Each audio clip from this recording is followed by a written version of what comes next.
Now, really, Washington Post, is this what you see as wholesome and traditional family values type entertainment, Alex? They have a fairly different view of wholesome than most of us.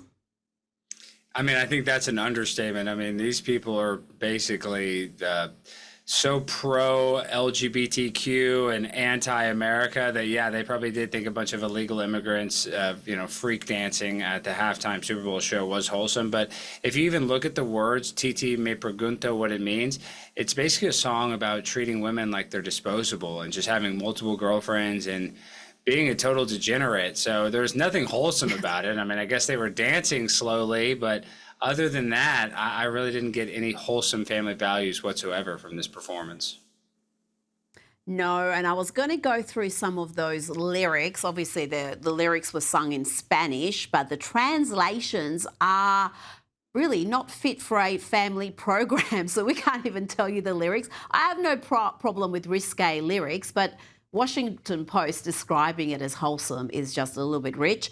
Now, Bad Bunny surprises more than 50 million followers on Instagram by deleting every single one of his posts hours after his controversial performance. Why do you think that is, Alex? Why would he delete essentially his profile?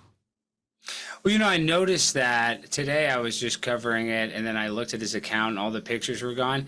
I don't know if he really cares about negative backlash or if he's just embarrassed by the performance, because when you compare it to other great performances like Prince, like Michael Jackson, it really stunk at the end of the day. And so maybe he just doesn't want the heat from all the people that are, criticizing that. But at the same time, maybe it's a publicity stunt so that you and I are talking about, why did this guy have one of the, most talked about halftime performances ever, and then he just kind of ghosts everybody. So I don't know. I don't know what his marketing team is thinking by doing that whatsoever.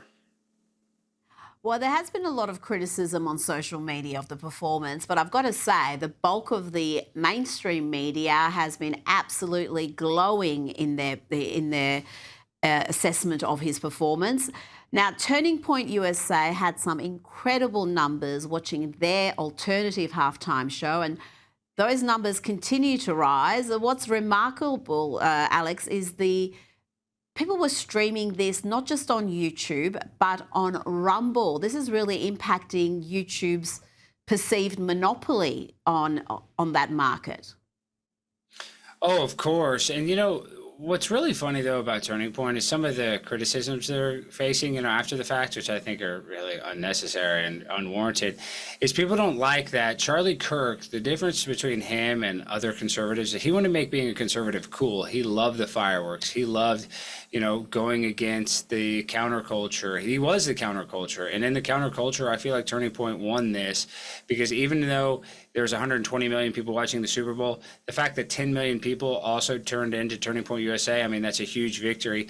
And it wasn't necessarily just for Kid Rock. It was because people want to actually watch something that they can, I guess, relate to. And most of the fans can't relate to. Well, by the end of the week, well, yeah, exactly. Well, by the end of the week, we'll bring you the totals there, because those Turning Point USA numbers are continuing to go up, so we can make a better comparison at the end of the week. Alex Stein, thank you so much for your time.